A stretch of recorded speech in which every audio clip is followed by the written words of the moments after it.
A rescue team is searching the forest for a couple who recently went missing, but they can hardly find a trace of them until the rescue dogs discover a hole in the ground. Beneath it lies a dark, terrifying space, but no sign of any living being. The dogs find a puddle of water and drink from it.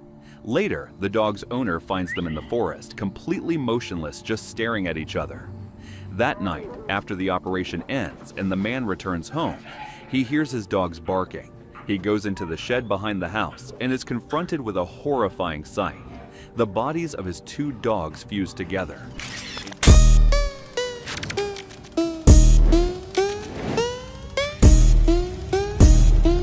Recap camp.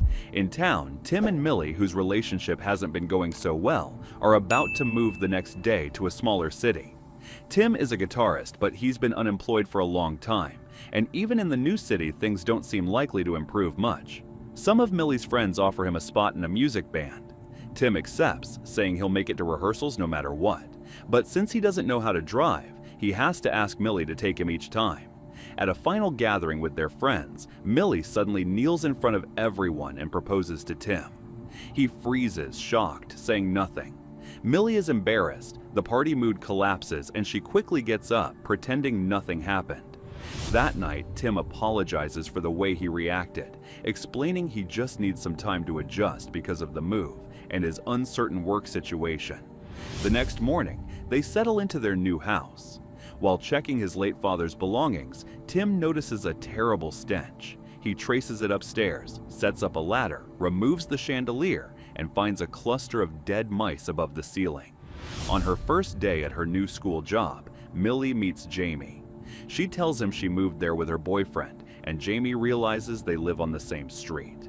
After a long day, Millie asks Tim to spend some time with her, but he's overwhelmed with things to do and has no time for her. The next day, they go for a walk in the forest. Tim finds several bells marked with the same symbol, hanging everywhere among the trees. Heavy rain starts pouring and they lose their way.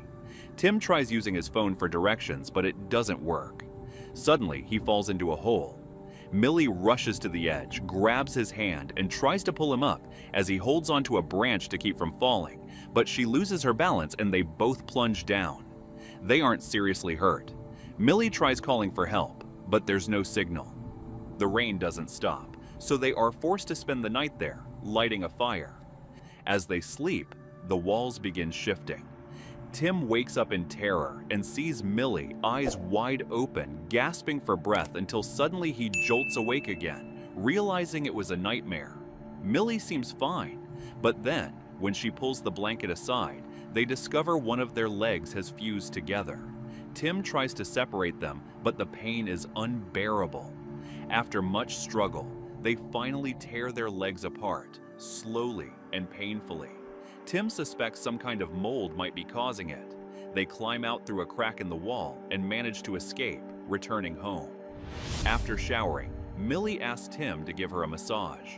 Tim's vision blurs, and as soon as he touches her skin, he seems to lose control. He squeezes so hard that she cries out in pain and quickly jumps up from the chair.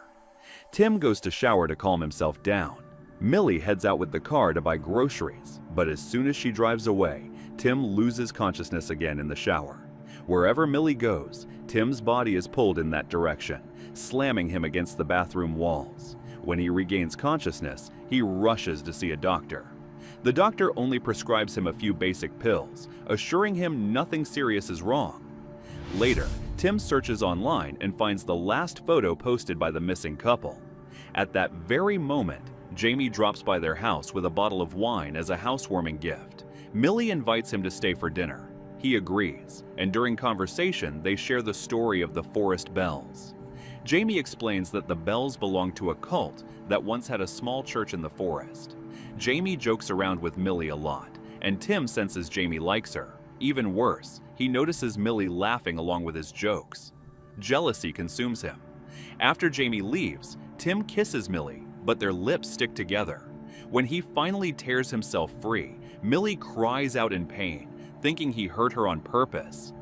That night, Millie wakes up from the painful sensation of her hair being yanked.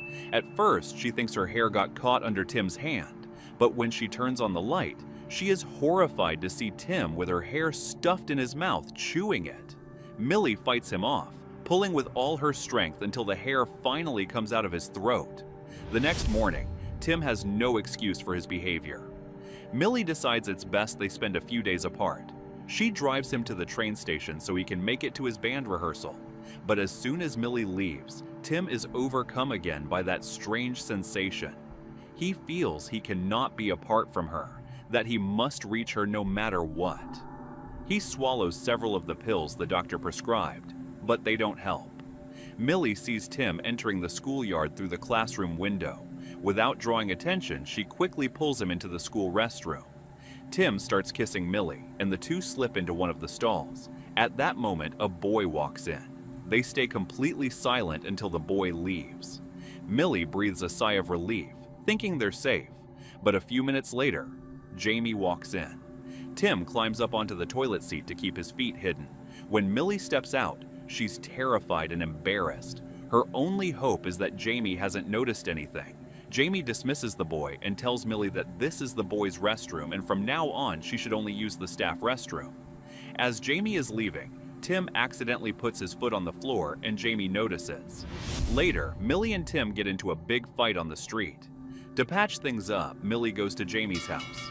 Jamie greets her warmly and invites her inside. They start talking, and Jamie tells her a story about an ancient philosopher who believed that humans were originally created with 4 arms, 4 legs, and 2 heads, but were later split into 2 halves. That, he says, is why people are always searching for their missing half. Millie glances out the window and sees Tim. She quickly apologizes to Jamie and leaves the house. Millie is angry with Tim, but on the way back they make up. That night, Tim stays up late. Using the last photo of the missing couple, he figures out their location. It turns out to be the exact spot in the forest where they themselves had once gotten lost. Even a small bell can be seen in the photo. Suddenly, Tim hears a noise behind him. Frightened, he falls to the ground. Through the door, he sees Millie, but her behavior is anything but normal. Tim cautiously approaches the door, standing on his tiptoes. That movement lifts Millie slightly off the ground since she's shorter. Tim can't resist and opens the door, and Millie collapses onto him. Horrified, Tim slaps her to bring her back to her senses. She finally regains consciousness but remembers nothing. Tim explains what happened, but Millie insists it was just a seizure. Tim, frustrated, snaps that seizures don't make someone sleepwalk like a lunatic. Annoyed, Millie asks him to sleep in another room. Tim goes to a room at the end of the hall, but in the middle of the night, his body is dragged across the floor toward Millie's room.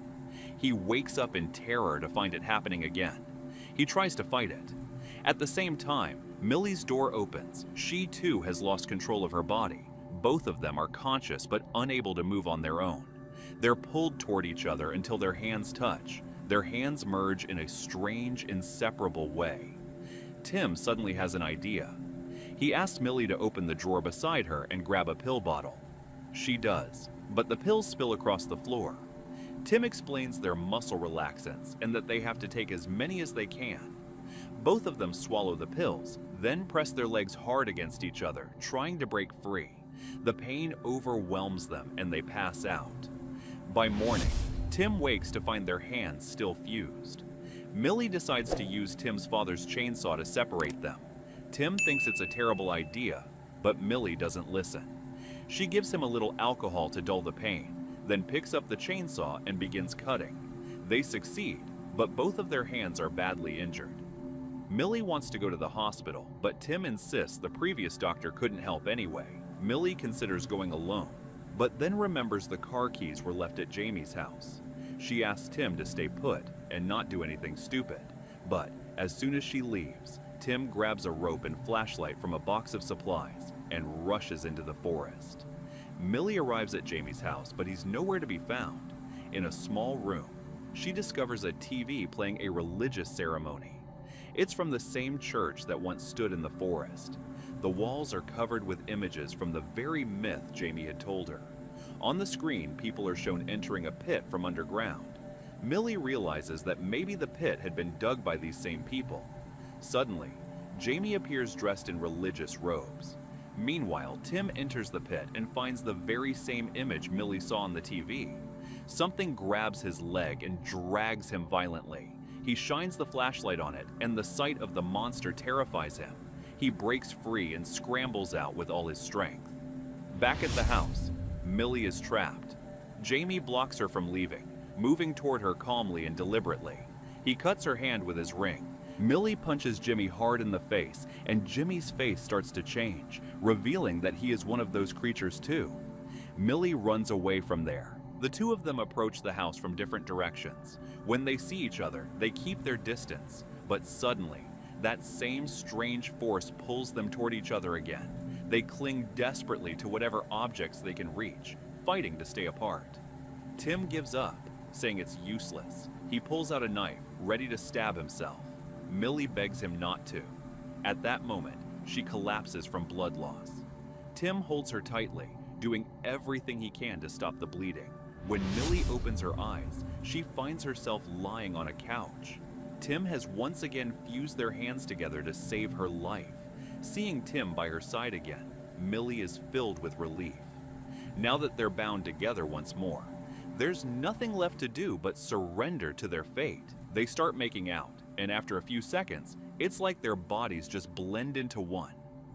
The next morning, Millie's family comes to visit her, but the person who opens the door seems like a stranger. Thanks for watching. If you liked the video, you know what to do.